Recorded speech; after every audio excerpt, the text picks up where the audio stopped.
Welcome to Tech Notice, my friends. So if you're running any of the Mac products, especially the Mac Studio, which I have over here, then you might have noticed that there's a few things that you might need to get this, properly working. Not properly working, but you don't have enough USB ports and so on. And I've got two products over here that should solve the two problems I have with Mac Studio: ports and expandable storage. But the good thing is they also work on Windows as long as you have Thunderbolt 4. Let's check them out. This video is sponsored by Artlist, which is also my go-to music and sound effects licensing site. Music license from Artlist is covered by a worldwide royalty-free license, which includes all projects from personal YouTube videos to high-end TV commercials. Once you've downloaded a song with active subscription, it's yours to keep forever. New music and sound effects are added to the site daily, so you'll never run out of choice. Now also featuring Artlist Personal Plan that covers all your social channels. Pay monthly or save even more when paid annually. Your license lasts forever for all published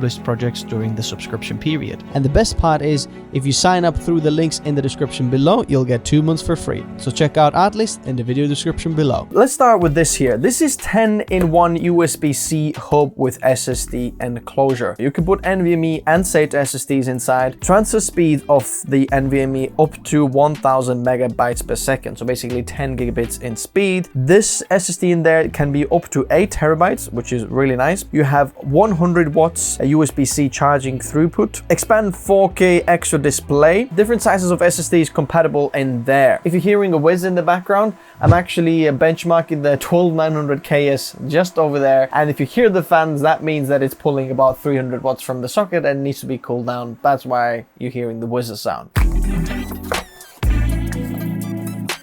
Wow, this is very, very small.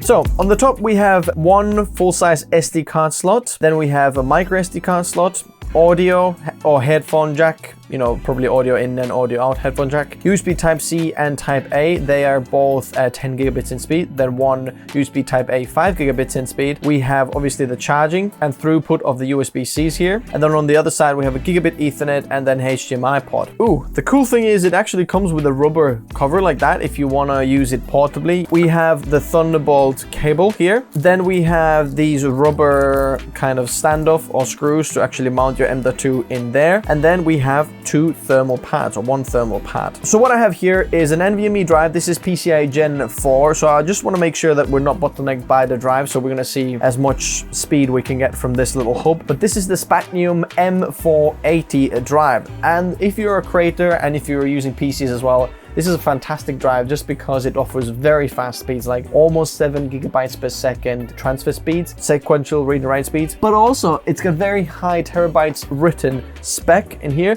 which means you can transfer very large files on it, and off it 76, something like that, % of the drive can be rewritten every single day for the next 5 years and it will be fine, which is very, very high spec. This is more than twice as good as Samsung 980 Pro spec, by the way, if you look at just the terabytes written. SSD install goes in like that.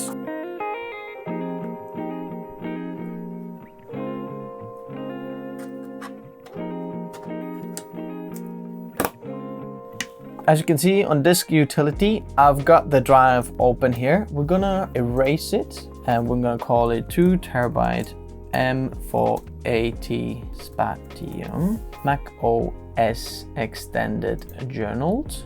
Erase. There we go. Here it is. Let's do the speed test and let's test the speed. Wow. Look at that, write speed 880 megabytes per second, very, very good. And read speeds 842.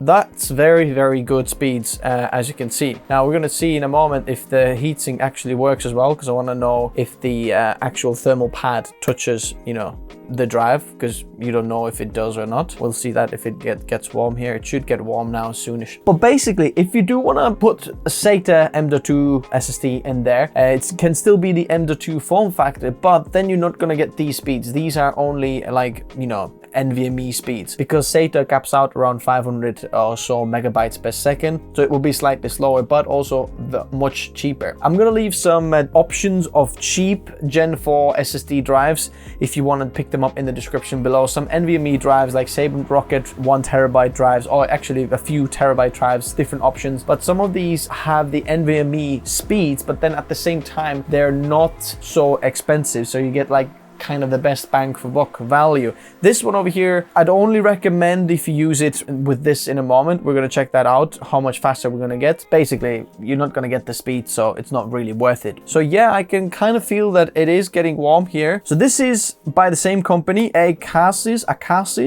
But this is like Thunderbolt 4 enclosure. This is USB 4.0 or Thunderbolt 4. It's exactly the same thing. And then we have NVMe M.2 SSD enclosure, some thermal pads, the actual enclosure,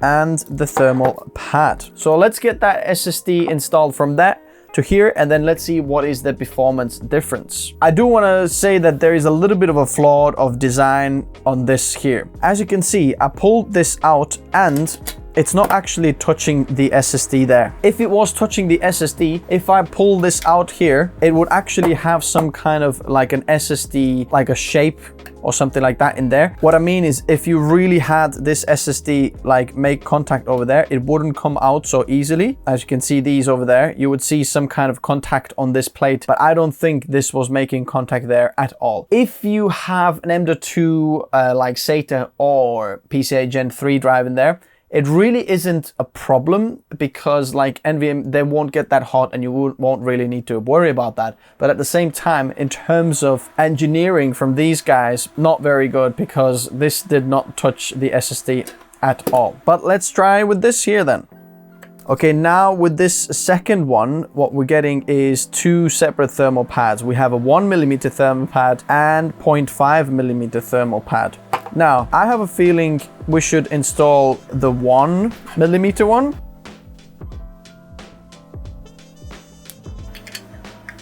Again, I don't think I'm making contact here with even 1mm there, just because it would peel off if I made contact. So I'm gonna put the secondary thermal pad there as well.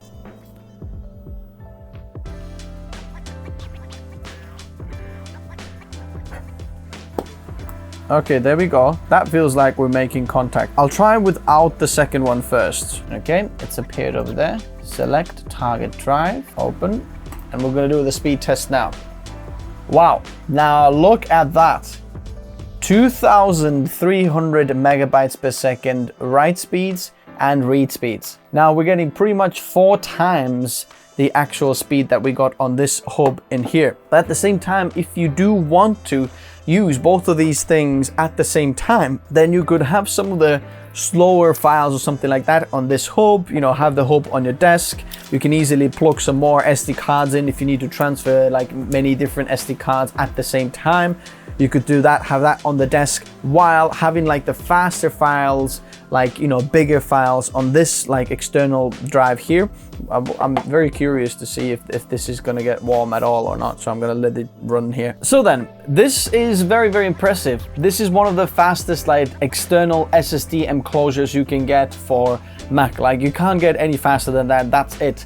In terms of like external SSDs, or if you want to upgrade the storage on the Mac, that's as fast as you can get. If you just want simple plug and play without spending like ridiculous amount of money to get like a Thunderbolt NAS, then this is probably the fastest option or cheapest option. So I'm going to leave this in the description below if you want to check this out as well. The cool thing is it does work on Windows as well, and if you do use like Windows, Mac, multiple operating systems, that's what I mean, then you could you know, pop this out there and then use it in a Windows system. Or if you maybe have some spares of these in your Windows system, you could just literally plug it in here, get it formatted to Mac journaled, you know, SSD, and then just use it here as an external SSD. So basically that's the problem here. It's not actually getting in contact with this guy over there, just because I can touch the thermal pad. It's very, very warm, and this is just as cool as metal here, nothing there.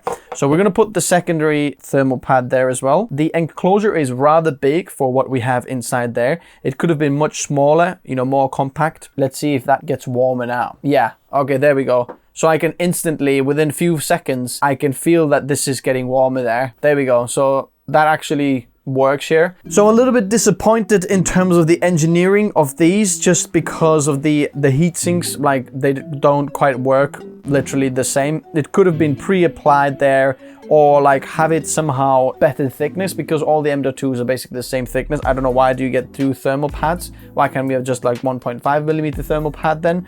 Or just have the actual PCB of that a bit closer in there, add like 1mm to the screws to bring it a little bit further up. But now it's working. I can see, you know, this enclosure is now working, or taking the heat out, which it wasn't before. In case you're wondering, I'm gonna leave a screenshot here of this SSD on Windows as well. So if you have Thunderbolt 4 in Windows, just to show you the same test, what's the difference if you have it on Windows as well. It shouldn't make a difference. Obviously I have to reformat the drive there, but then that would actually, this is what it will be on Windows. So if you're interested in these, check them out in the description below. And what I want to know from you is, what are some of your favorite accessories for Thunderbolt, you know, expansion, accessories, hubs, enclosures, and so on. I know you can get like the ones that go underneath the Mac Studio as well, that are really meant for Mac Mini, because the actual, you know, footprint of the Mac Studio is the same as Mac Mini. I'd love to hear from you. Thanks for watching. Bye bye.